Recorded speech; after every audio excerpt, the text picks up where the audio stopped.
जी हाँ दोस्तों, आज हम बनाएंगे बस दाल को पीसकर बहुत ही स्वादिष्ट सी रेसिपी।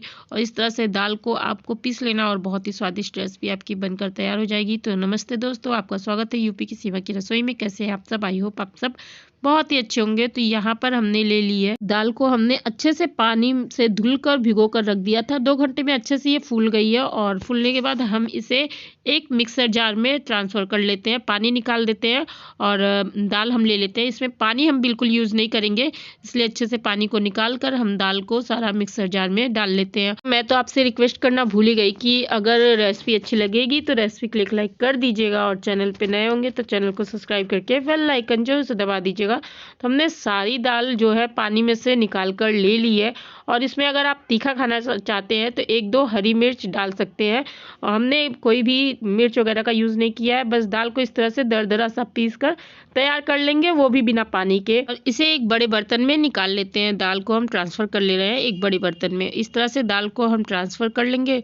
और दोस्तों यहाँ फिर से मैं आपसे रिक्वेस्ट करना चाहूँगी कि अगर रेसिपी अच्छी लगेगी तो रेसिपी क्लिक लाइक कर दीजिएगा और चैनल पे नए होंगे तो चैनल को सब्सक्राइब कर लीजिएगा, जिससे कि हमारी जो भी नई नई रेसिपी रहे आपको आसान तरीके से मिल जाए। तो हमें कमेंट करके भी बताइएगा कि आप हमारी रेसिपी कौन सी जगह से, कहाँ से देख रहे हैं और देख रहे हैं तो आपको हमारी रेसिपी कैसी लग रही है। तो यहाँ पर सारी दाल को हमने मिक्सर ग्राइंडर में से निकाल लिया। अब डालते हैं इस पर कुछ मसाले। पर हमने 1 चम्मच डाल दिया है जीरा, खड़ा जीरा हमने यहाँ पर यूज़ किया है। आप चाहे तो जीरे का पाउडर भी यूज़ कर सकते हैं, लेकिन खड़े जीरे का टेस्ट बहुत ही अच्छा आता है। और यहाँ पर आधी चम्मच हमने डाला यहाँ पर कलौंजी, या फिर इसे मंगरेला भी कहते हैं। तो इसको हम डाल देंगे और डालने के बाद अब हम इसमें ऐड करेंगे थोड़ी सी हींग, 1 पिंच हींग ऐड करेंगे, जिससे कि दाल वगैरह जो भी हम बनाते हैं तो उसे पचाने में, डाइजेस्ट करने में बहुत ही लाभकारी होता है हींग, इसलिए हम थोड़ी सी यहाँ पर हींग का यूज़ किए हैं।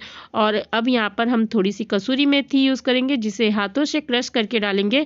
क्रश करके डालने से कसूरी मेथी का स्वाद बहुत ही अच्छा निकल कर आता है और बहुत ही हेल्दी आपका ये स्नैक्स बनेगा, बहुत ही टेस्टी बनेगा। तो इस तरह से कसूरी मेथी को भी हम क्रश करके डाल दिए हैं। और अब हम इसमें डालेंगे स्वाद अनुसार नमक। नमक आप अपने स्वाद अनुसार ही डालिएगा। हमने 1 छोटी चम्मच नमक डाला है। और यहाँ पर थोड़ा सा हमने ले लिया अजवाइन, 1 टेबल स्पून, और इसको हाथों से क्रश करके डालिए। हाथों से क्रश करके डालने पर अजवाइन का स्वाद खुलकर आता है और ये डाइजेशन में भी बहुत ही लाभदायक होता है। तो अजवाइन का स्वाद तो अच्छा आता ही है और ये हमारे पाचन में भी बहुत सहायता करता है। और इस तरह से अब हम इसको डालने के बाद इसमें डाल दिए हैं 2 से 3 टेबल स्पून देसी घी। देसी घी डालने के बाद हमने यहाँ पर 1 पिंच हल्दी का डाल दिया है, जिससे कि बहुत ही अच्छा सा कलर आएगा। तो इस तरह से अब सारी चीज़ों को हम मिलाएंगे और इसमें पानी का यूज़ नहीं करेंगे। 1 कप आटा लिया हमने, आटे को डालते हुए इसे गूंद लेंगे।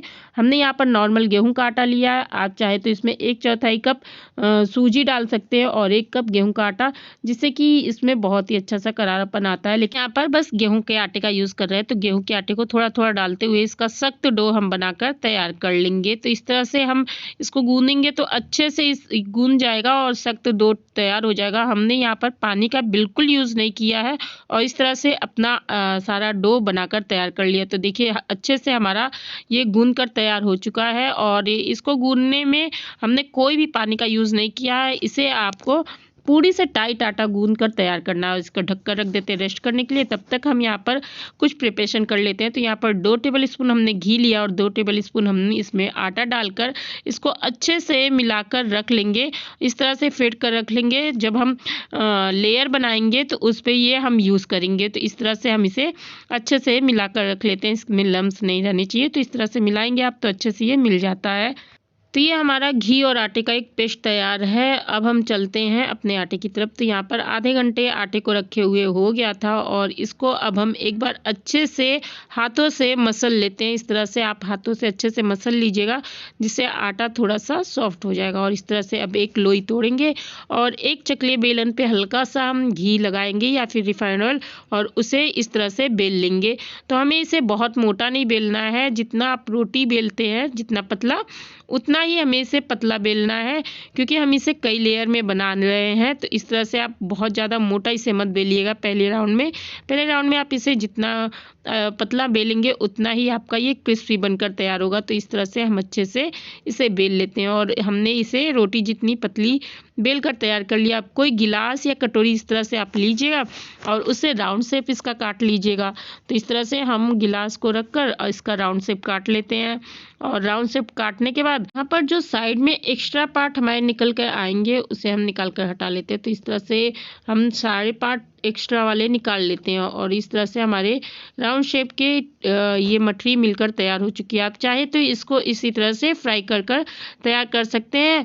और अगर आपको लेयर वाली बनानी है इन मठरियों को, तो जो हमने घी और आटे का एक पेस्ट तैयार किया था उसको इस पर लगा दीजिएगा और लगाने के बाद इस तरह से इसे फोल्ड कर दीजिएगा। मतलब जैसे आप पराठे बनाते हैं नॉर्मल तरीके से उस तरह से इसे फोल्ड कर दीजिएगा, लेकिन इसको दबाइएगा बिल्कुल मत। अगर आप इसे दबा देंगे तो अंदर तक ये पकेगा नहीं, इसलिए आप इसको हल्के हाथों से बस फोल्ड करिएगा, दबाइएगा बिल्कुल नहीं।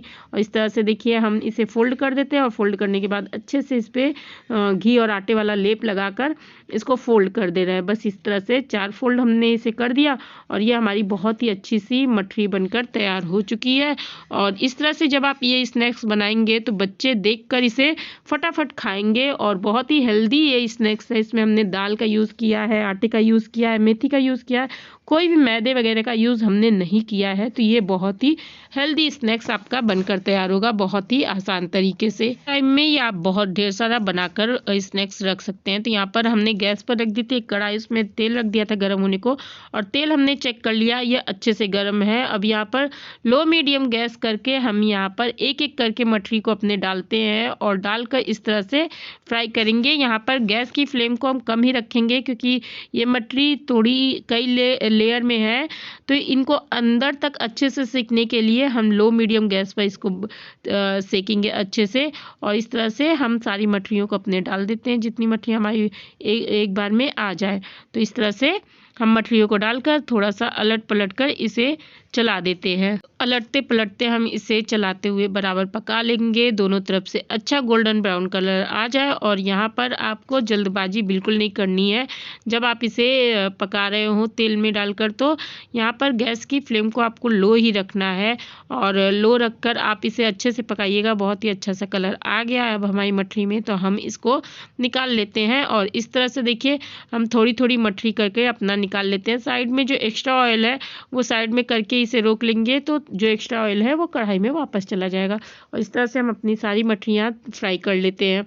बहुत ही आसान तरीके से बहुत ढेर सारी आप मठरी बना सकते हैं। इस बार होली पर ये हेल्दी स्नैक्स आप बनाइए और मेहमान भी देखकर आपके ये स्नैक्स बहुत ही खुश हो जाएंगे। बहुत ही हेल्दी रेसिपी है। तो रेसिपी कैसी लगी हमें कमेंट करके जरूर से बताइएगा और अच्छी लगी होगी तो लाइक शेयर सब्सक्राइब जरूर से कर दीजिए।